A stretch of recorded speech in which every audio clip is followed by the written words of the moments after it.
Hi, I'm Corine from Common Sense News. Common Sense News is 100% uncensored, unapologetically real. If we mess up, or if you have any questions, comments, stories, anything at all, fun facts to share, please go ahead and email us at the address below. We always love to hear your comments, and also please share us with your friends. Facebook us, get us out there as much as possible, and let us know what you would like us to be reporting on as well. It's common sense, guys. Come on. They say a global economy will save us. Economies around the globe are experiencing bout after devastating bout with the threat of total and imminent collapse, due directly to the fact that their economic systems are based on the tenets of the fractional reserve banking model. Under this framework, solutions can only be temporary and eventually worsen the crises exponentially.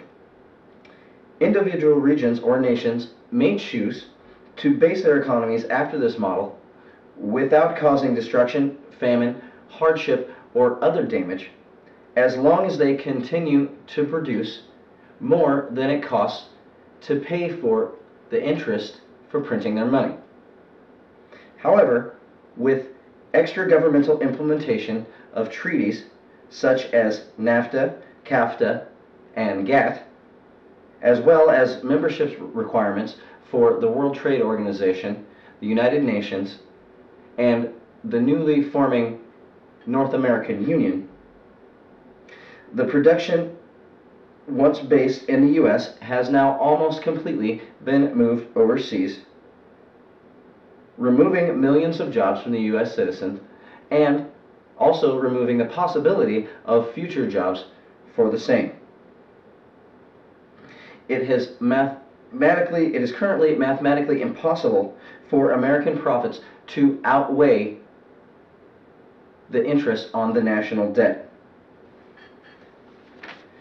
Knowing this, the necessity for as many individual nations as possible to exist becomes undeniable, because in such a situation, nations who choose or are persuaded to adopt a fractional reserve model, who fail to maintain a sufficient level of production, will collapse, but will not have the ability to affect nations internationally who are not tied to their economic system.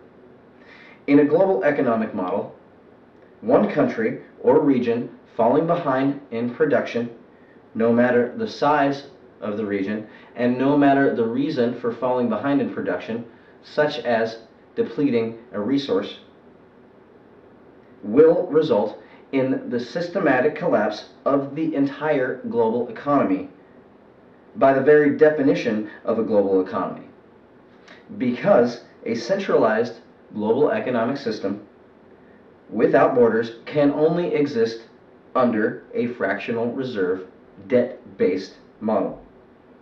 Bottom line, in a global system, one falls, we all fall. The same can be said about the advent of a global military or a global government.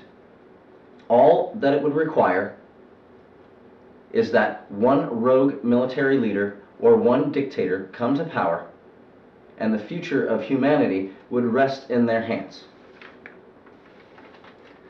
The final analysis of this can be defined with an analogy of a seagoing vessel. The safest vessel on the ocean is the one with the most bulkheads or compartments, because if one section floods, it will not sink the entire ship. In global society, one dictator, however terrible, cannot control the globe in a world with as many independent nations as possible. But there's a reason. There's a reason. There's a reason for this. There's a reason education sucks, and it's the same reason that it will never, ever, ever be fixed. It's never going to get any better. Don't look for it. Be happy with what you got. Because the owners of this country don't want that. I'm talking about the real owners now. The big The wealthy, that the real owners, the big wealthy business interests that control things and make all the important decisions. Forget the politicians. They're irrelevant. The politicians are put there to give you the idea that you have freedom of choice. You don't. You have no choice. You have owners. They own you. They own everything. They own all the important land. They own and control the corporations. They've long since bought and paid for the Senate, the Congress, the state houses, the city halls. They got the judges in their back pockets, and they own all the big all the big media companies. So they control just about all of the news and information you get to hear. They got you by the balls. They spend billions of dollars every year lobbying to get what they want. Well, we know what they want. They want more for themselves and less for everybody else. But I'll tell you what they don't want. They don't want a population of citizens capable of critical thinking. They don't want well-informed, well-educated people capable of critical thinking. They're not interested in that. That doesn't help them. That's against their interest. That's right. You know something? They don't want people who are smart enough to sit around the kitchen table and figure out how badly they're getting fucked by a system that threw them overboard 30 fucking years ago. They don't want that. You know what they want? They want obedient workers. Obedient workers. People who are just smart enough to run the machines and do the paperwork and just dumb enough to passively accept all these increasingly shittier jobs with the lower pay, the longer hours, the reduced benefits, the end of overtime, and the vanishing pension that disappears the minute you go to collect it. And now they're coming for your Social Security money. They want your fucking retirement money. They want it back so they can give it to their criminal friends on Wall Street. And you know something? They'll get it. They'll get it all from you sooner or later because they own this fucking place. It's a big club, and you ain't in it. You and I are not in the big club. And by the way, it's the same big club they use to beat you over the head with all day long when they tell you what to believe. All day long, beating you over the head in their media, telling you what to believe, what to think, and what to buy. The table is tilted, folks. The game is rigged. And nobody seems to notice. Nobody seems to care. Good, honest, hard-working people, white collar, blue collar, doesn't matter what color shirt you have on. Good, honest, hard-working people continue. These are people of modest means. Continue to elect these rich cocksuckers who don't give a fuck about them. They don't give a fuck about you. They don't give a fuck about you. They don't care about you at all. At all. At all. Yeah. You know? David Southwell is one of my favorite authors. He's got some really good stuff, and one of his stories that he covered that I find fascinating is in regards to Francis Mariani. He was a genius, I guess maybe a mediocre chemist, but he definitely excelled in marketing with a product that bore his name. It's Vin Mariani, Mariani's wine. In 1863, he began researching the properties of the cocoa plant and its extract, cocaine. Having become a keen user of the substance, he hit upon the idea of mixing it with a Bordeaux red wine. Not just trusting in the potency of this product, Mariani began aggressive advertising. He also had the savvy to recognize the power of celebrity endorsements and began sending cases to leading figures. Once hooked on the cocaine-laced wine, it was not hard to get testimonials from the presidents, popes, members of royal families, and even Buffalo Bill Cody. Although Mariani tried to keep the exact balance of ingredients a secret, other chemists at the time recorded that Vin Mariani must have contained 0.12 grains of cocaine per fluid ounce. Given the recommended daily intake of the drink was, quote, a glass full before and after every meal, end quote, drinkers could be taking up to 2.16 grains of cocaine per day. This type of cocaine usage was more than enough to justify the ad's claims to, quote, chase away fatigue or make you feel good. More than justified.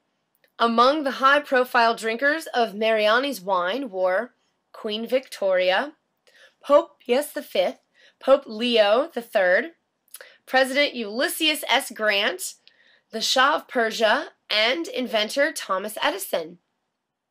Science fiction writers H.G. Wells and Jules Verne were both fans, as well as novelist Emily Zola. when Louis Blériot became the first aviator to cross the English Channel. Mariani's ads were able to truthfully claim he did it with the help of a flask of Vin Mariani.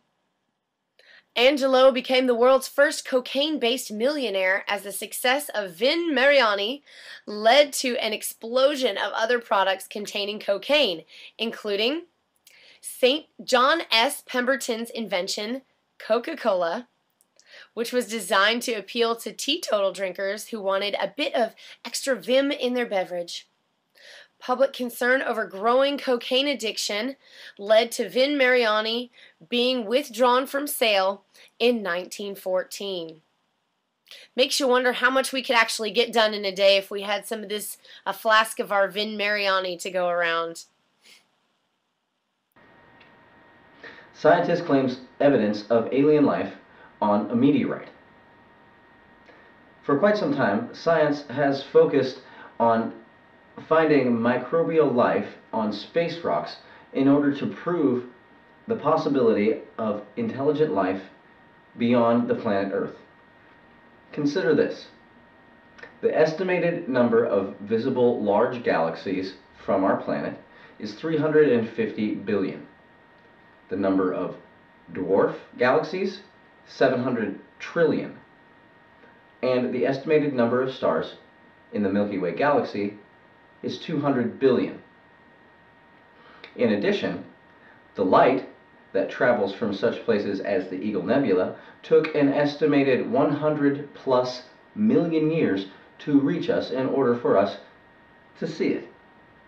In that amount of time, an enormous amount of change and progress would have taken place.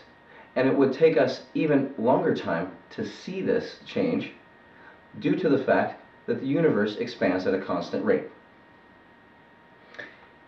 Exactly like the former misconceptions that the Earth was flat, the center of the universe, or even the center of our solar system, that man could not travel upstream, nor fly, nor reach space, it is our contention that common sense would dictate that the belief that intelligent life elsewhere in the universe does not exist without physically touching or seeing it, in the face of such overwhelming odds to the contrary, serves to only insinuate that the only place in the universe that does not contain intelligent life is the teeny tiny speck of dust we love to call the planet Earth.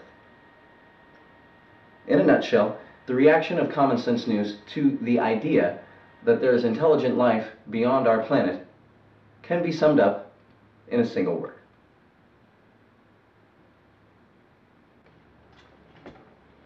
In other spacey science news, the U.S. Air Force launched an unmanned X-37B mini military shuttle into space on a classified mission and has announced a future blackout on all information pertaining to the X-37B.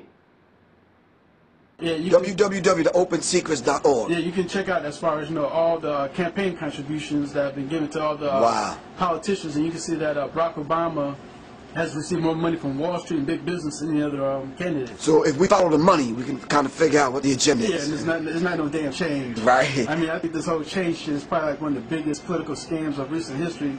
That a guy like Barack Obama, who lost to Bobby Rush for a congressional seat back in 2000, can resurrect his political career like 8 years later, raising damn near $500 million, and people don't ask the question, where did this dude come from? And then we need to ask, who's Zbigniew Brzezinski? Right. In the grand chess board. Yeah. We need to ask who these people are that have openly came out and supported Barack Obama, but we're not doing the research. Right. We're not doing the investigative reporting and getting this information to our people.